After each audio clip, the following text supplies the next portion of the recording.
महावीराय नमः। श्री द्वादशांग श्रुत देव्यै नमः। आचार्य श्री आदि सागर महावीर कीर्ति सन्मति सागर गुरुभ्यो नमो नमः। प्रिय धर्मात्मन, अपने आराध्य भगवान के मुख चंद्र की महिमा का गान करते हुए आचार्य श्री मानतुंग जी महाराज भक्तामर स्तोत्र के 19वें पद्य में लिखते हैं, किम शर्वरीषु शशिनान्नि विवस्वता वा युष्मन्मुखेन्दुदलितेषु तमस्सु नाथ निष्पन्नशाली वनशालिनी जीवलोके कार्यं कियज्जलधरैर्जलभारनम्रैः। नाथ, हे नाथ, युष्मन आपके मुख इंदु मुख चंद्र के द्वारा तमस्सु अंधकार के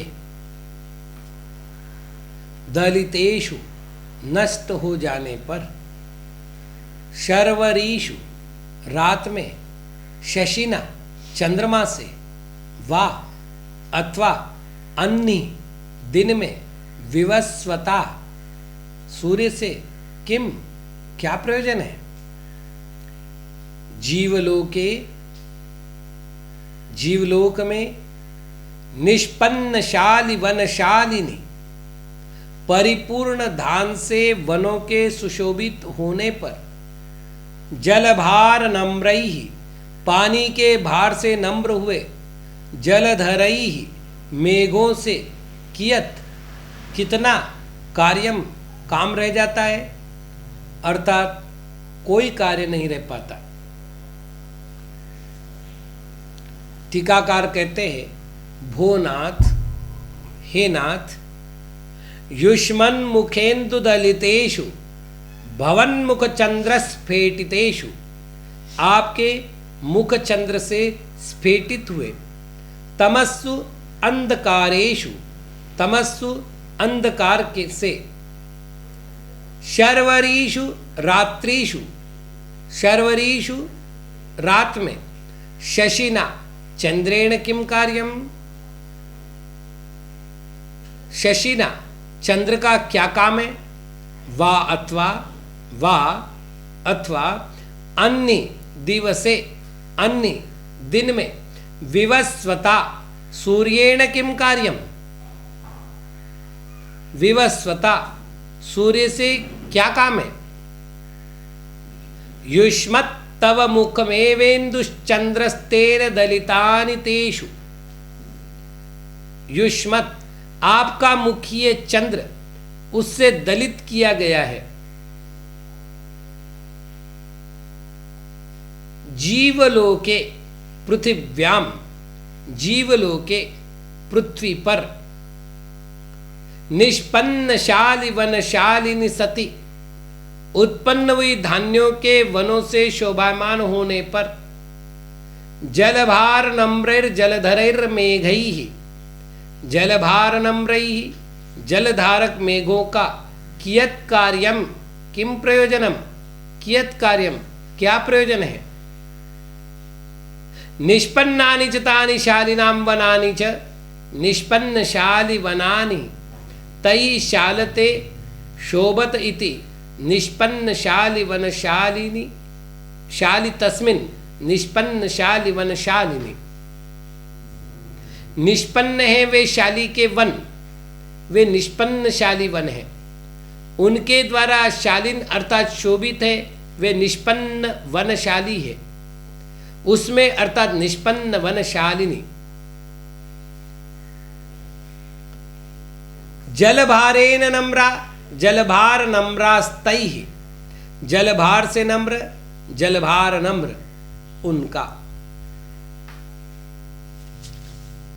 हम भावार्थ की ओर बढ़े, आचार्य श्री अपने आराध्य परमेश्वर का स्तोत्र गान करने में निमग्न हो चुके हैं। भक्ति में भावुकता की प्रधानता होती है। जब मन पर भावुकता का आधिपत्य हो जाता है तो मन किम कर्तव्य विमूढ़ हो जाता है। भक्ति करने वाले के वचन कुंठित होते हैं। भक्ति करने वाले भक्त का मन भक्त के वश में नहीं रहता। यह स्थिति स्तोत्रकार की भी हो रही है। अवलोकन कीजिए, 13वें पद्य में आचार्य श्री ने कहा था, सुर नरोरग नेत्र हारी, अर्थात देव मनुष्य और धर्मेंद्रों के नेत्रों को हरण करने वाला, जगत त्रितयोपमानम, 3 जगत में जितने भी उपमान हैं उनको जीतने वाला, वक्त्रम ते क्व, आपका मुख चंद्र कहाँ,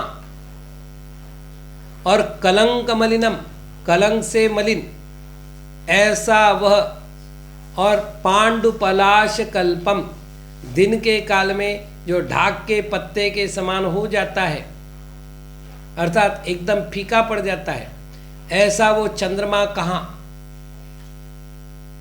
तात्पर्य यह है कि वहां आचार्य महाराज कह रहे हैं कि आपके मुख को चंद्रमा की उपमा नहीं दी जा सकती।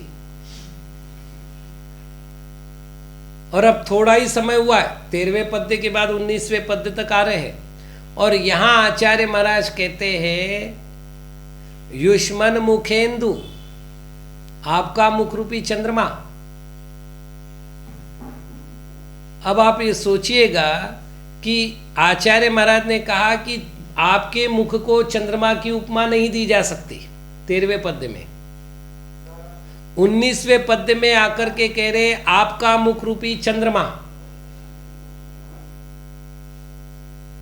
तो क्या ये दोनों बातें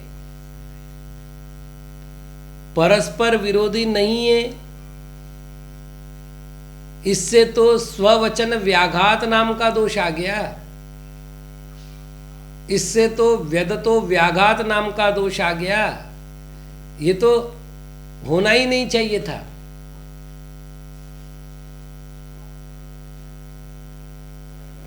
शंकाकार ठीक कह सकता है, लेकिन वस्तुतः इसमें स्ववचन व्याघात नाम का कोई दोष नहीं है।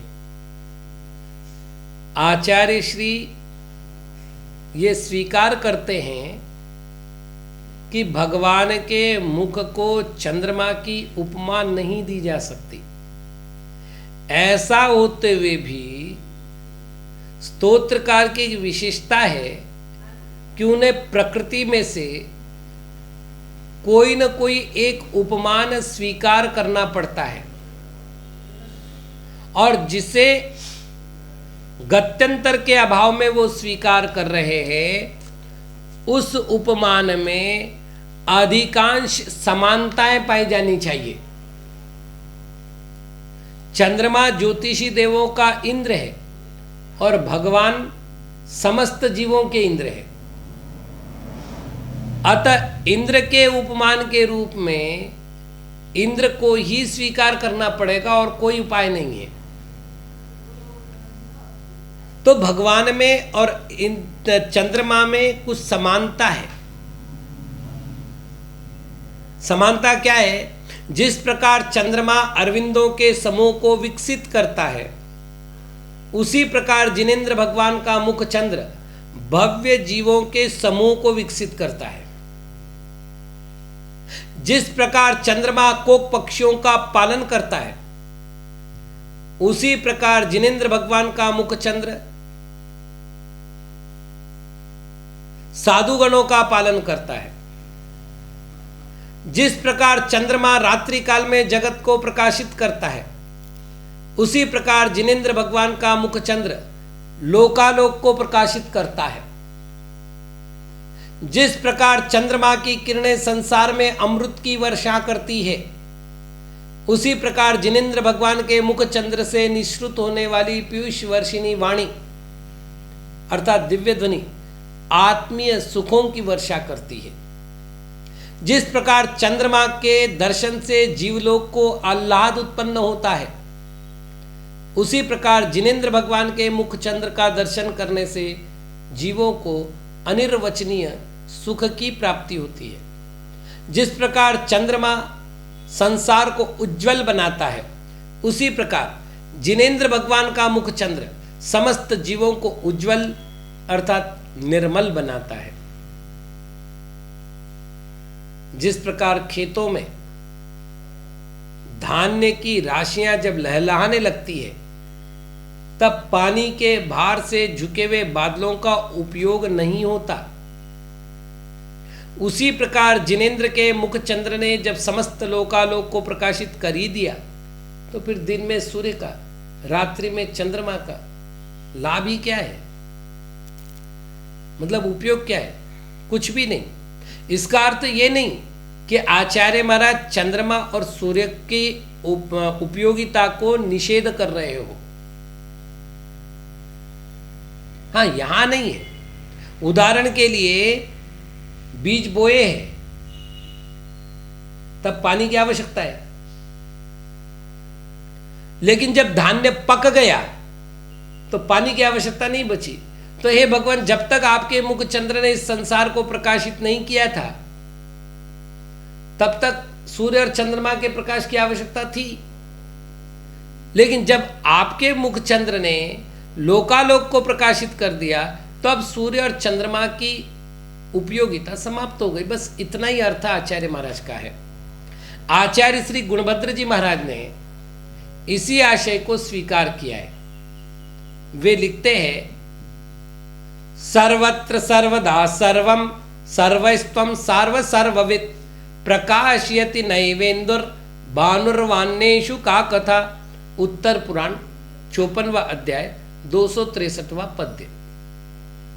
अर्थात सबका हित करने वाले और सबको जानने वाले आप समग्र पदार्थों को प्रकाशित करते हैं। ऐसा प्रकाश न चंद्रमा कर सकता है, न सूर्य ही कर सकता है। फिर अन्य पदार्थों की बात क्या है? अर्थात अन्य पदार्थ उस प्रकार प्रकाश नहीं कर सकते। ऐसे लोकोत्तर प्रकाश के धारक जिनेंद्र भगवान को मैं विनम्र नमस्कार करता हूँ। आज इतना ही। ओम नमः।